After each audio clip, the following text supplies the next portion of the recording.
Good morning, everybody. My name is Rebecca Rush, and I want to very much thank PAN and the PAN Foundation for allowing this program to happen. I'd like to know whether or not many of the people, I know we don't have a huge crowd here right now, but when you learned about the Civil War, did you learn about the Civil War in any context of money, or was it all battlefields? Battlefields? Yeah, okay. We don't hear too much about the connection between money and the Civil War, but that's what Rick and Abe Lincoln are going to be speaking about for a few minutes.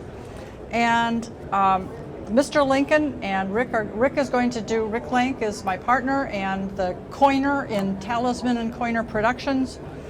And we are going to, before the president needs to leave to attend to very important matters, we want to just let you know that the Civil War changed our money, and our money changed the war.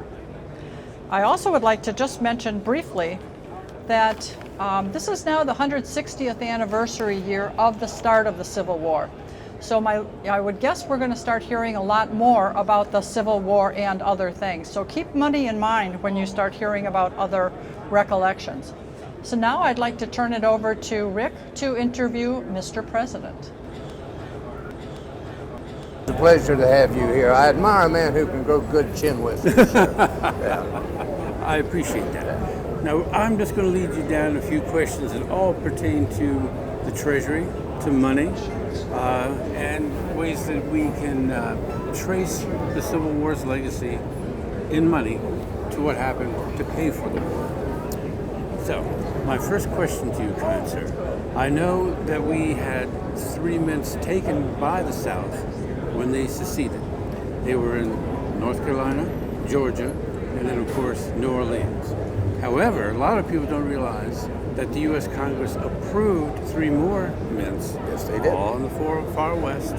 And they're very important from the standpoint of collectors, because the first one in 1862 was? Well, Denver, Colorado. There was a mint there.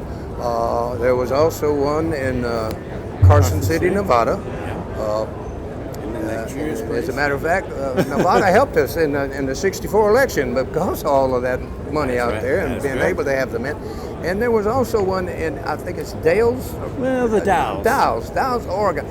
Mrs. Lincoln called it Oregon. At one point I had been offered the governorship of the entire Oregon territory for a little help I did getting Zachary Taylor elected, and Mary said, we won't go to Oregon.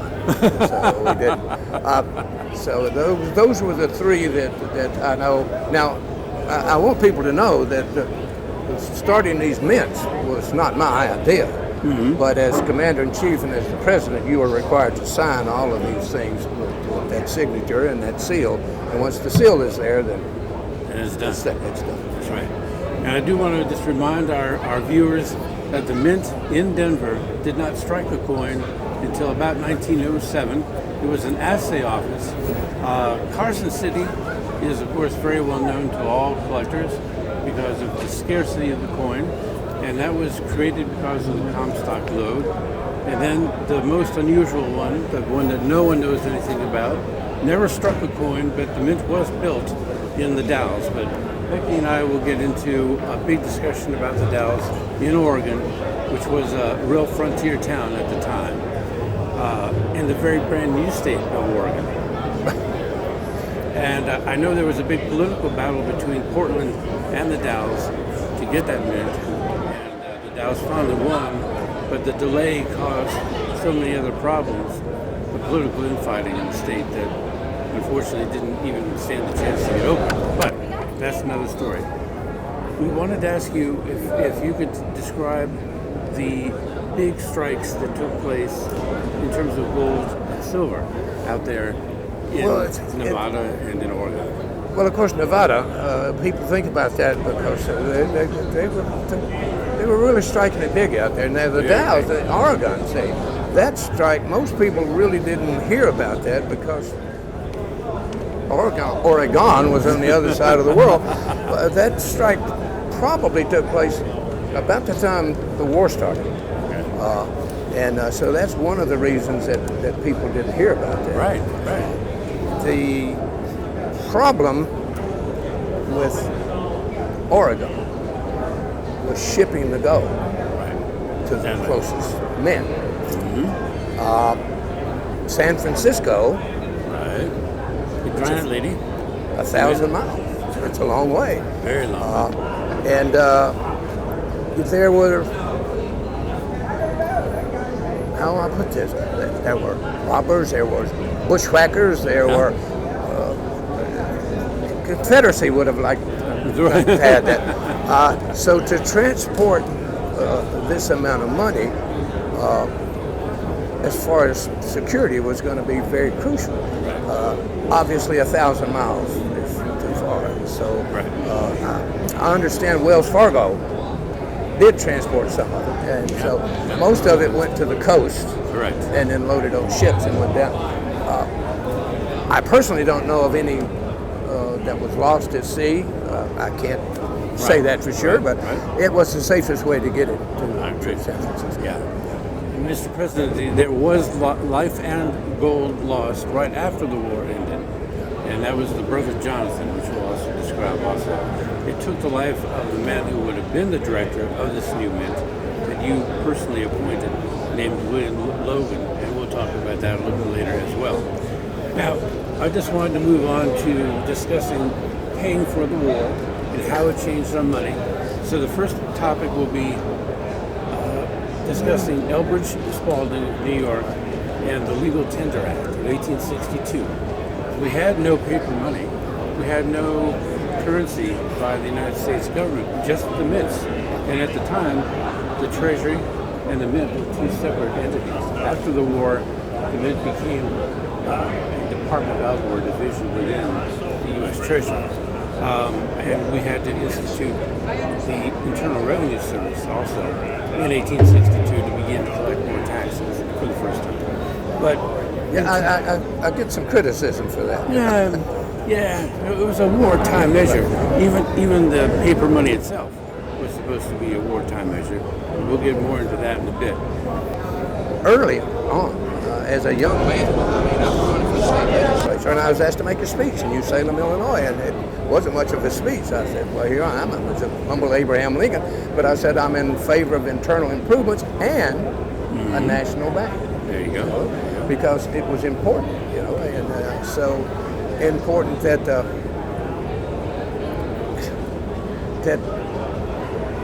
it wasn't all in private hands. But it was very important that they kept their identity, so you didn't want to be connected to that. So this gentleman kind of started that process, and so the Legal Tender Act and the national banks came along. So financing that war, one of the first things I asked Secretary of Treasury, Salmon Chase. You know Chase, he was the smartest person in any room that he was in, and he really wanted to be the president very badly. But my question to him was, Chase, you're the Secretary of War, how are we going to finance this thing? And the truth was, there were banks in New York, Chicago, and other places that were more than willing to help the government finance the war, but they wanted a lot for that. And so I said, how can we do that? And Chase says, it's easy. And I said, how? He said, we'll just make our own money. And so I said, yes. And so they called them greenbacks. That's right. And the reason they got that was simple. The backs of all of that currency was a very different tint of green, and it was, in the beginning, it was very hard for counterfeiters. People don't realize that most of the paper money, a large portion of it, very large, was counterfeit. But this green tint that they used on the back, it was very hard to replicate that. So Chase said, we'll just crank them out by the millions, and I said, but what are they worth? And he said, well, if we keep it up, by the time it's finished, a loaf of bread will cost you $1,000. Because there was nothing to back it up, which is exactly what happened to our Southern brothers. I don't think when they made the decision to leave the federal government that they realized that that's where their money came from. And so it was sad in the end for them. Yeah, and the only thing that the South had to back up its paper money was cotton, which went south, no offense, and slavery as a collateral. And you're absolutely right. The value of the money, Chase actually used that threat of a loaf of bread costing $1,000. In this case, he said, a breakfast, kind gentlemen, will cost $1,000 unless you lend us our first $50 million, which they did, which is an unheard of amount of money in the early 1860s. Okay. I never spoke the word millions in my life until after I became president. I couldn't comprehend that. I agree with you. Now, in terms of your choice of expanding the Treasury, which you absolutely had to do, the United States Treasury did not print the money. It was printed by the American Banking Company in New York. And they also had a patent on that green tint ink. So they had an exclusive deal on that at the time. Now, what's really important is that the transition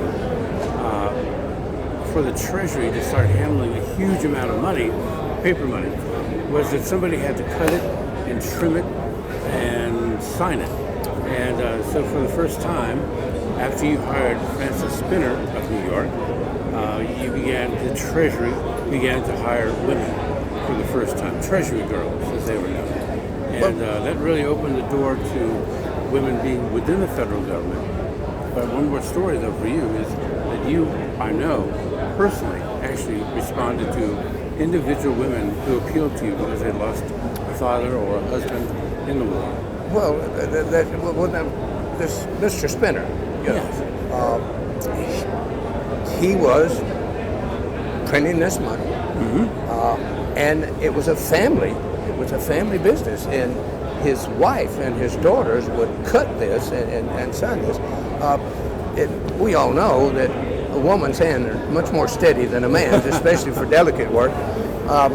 And the war took a lot of husbands away from their families for long periods of time. There were a lot of widows, and not only in the North, but in the South. But so women did play a large part in the war. A great number of women who contacted me. If it was possible, I would sign an endorsement for them and send it on. Very nice. But of course, I didn't receive all my mail. But the mail that did get to me, I tried to respond to it. I tried to answer as much. Sure. And women played such a large role, not only in the financial part, but later on in other ways that they... Sanitary fair, that sort of thing, right? Well, the sanitary fairs, when people hear that, they think it's something about, cleanliness, which was, but in the beginning it was they called them Christian sanitary fairs because it was more about the spiritual needs of the soldiers first, and then the cleanliness later. And of course, these women came out by the hundreds of thousands to do this work, and they helped provide soldiers with necessities, helped them stay in contact with their families, and so they played a large role in it. Even Mrs. Lincoln was involved in that later. After our Willie died, she got involved. But now, you mentioned the national banks and the nation's need for a national bank. And I'm going to raise the subject of a fellow named Hugh McCulloch, whom came to town out of Indiana, ran a state Indiana bank, and he actually came into Washington to oppose the National Bank Act. Now, he did it with you. He got to know Secretary Chase. And after a little arm twisting and a little give and take, Hugh actually came around not only to endorse the National Bank Act. His main concern was, of course, that the government and the banks would be too intertwined. those issues were resolved. It was agreed that Treasury notes would be bought by all the banks that became a national bank. That helped to finance the war effort. It helped to stabilize the currency. Now, Hugh first became the comptroller of the currency in 1863, first one in the nation. You appointed him. He was a leader. He was actually, I guess, Francis Spinner's boss, and he had to implement the National Bank Act of 1863. And when your colleague, Mr. Chase, went on to become a Supreme Court Justice in 1864, I've heard the story that you decided in very private ways to enhance or even empower Mr. McCulloch more. And the story goes that one day McCulloch was sitting in his office, near your office, and he was then, of course, the comptroller of the currency. And a guard comes at your request to his door and says that the President of the United States would like to meet with the Secretary of the Treasury. And Hugh apparently looked at you and looked at the guard, that is, bewildered, and said, "I'm sorry, sir, I'm not the Secretary of the Treasury." To which the guard smiled and said, "After you see the President, sir, you will be the Secretary of the Treasury." That was 1864. And so it was Hugh who actually implemented the National Bank Act. And he did it with an extremely steady hand, and not a single bank in America during his tenure failed, which is remarkable.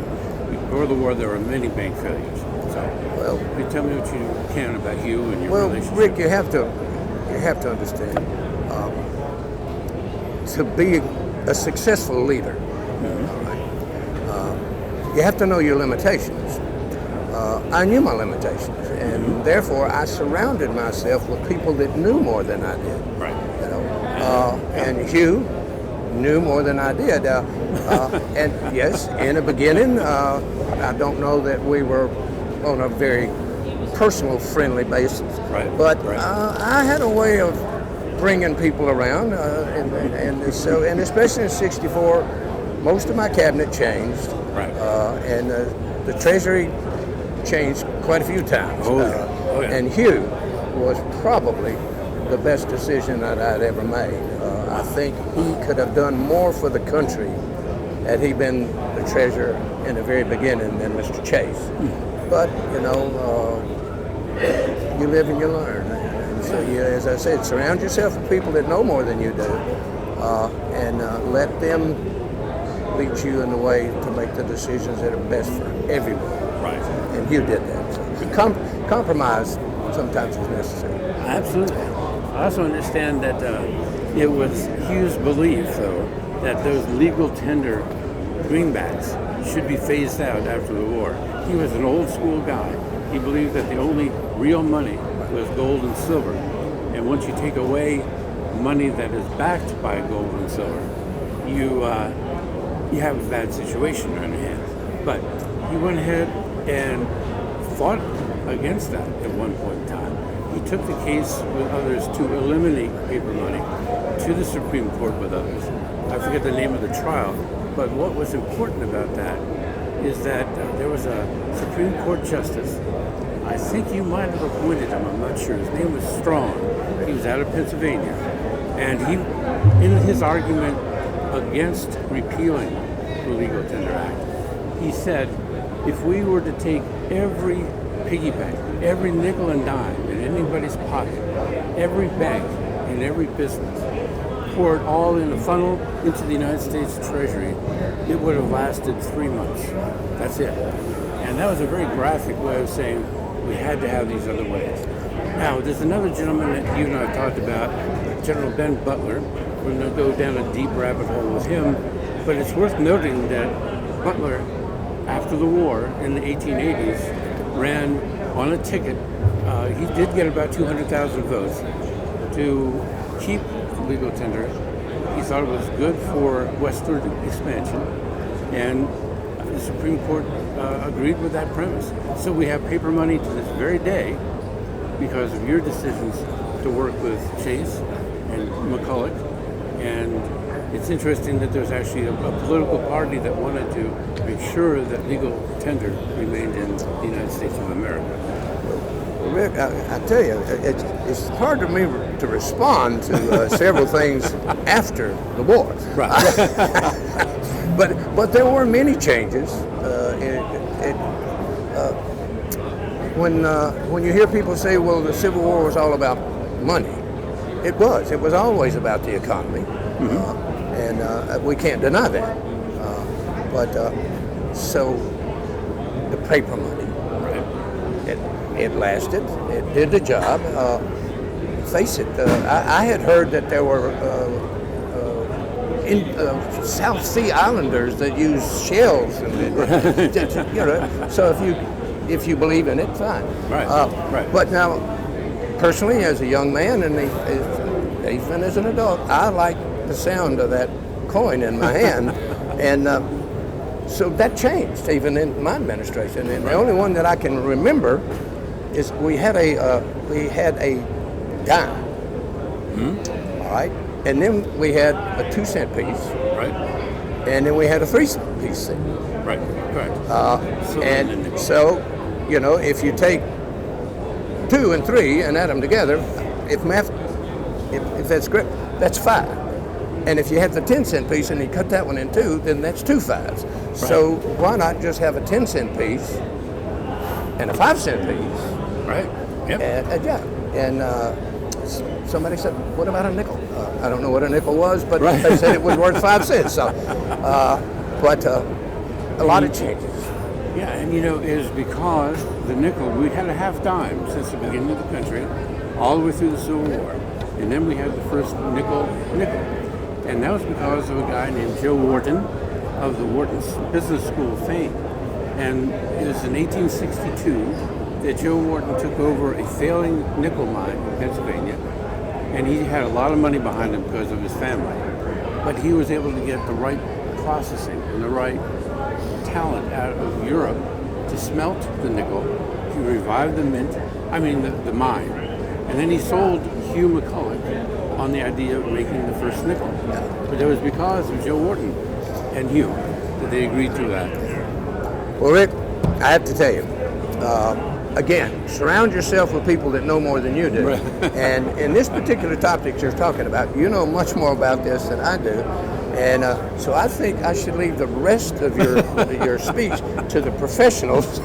But I want to thank you for spending some time with me. And I want to thank you for sharing this story, because I said this a long time ago. If you don't, the best way for us to prepare ourselves for the future is the study of the past. Right. And you are doing that. You are educating our people. And I still believe to this day that education is the most important subject that we can be engaged in. So God bless you for your work. Thank you. Take care, and All right. God bless our country. Thank you.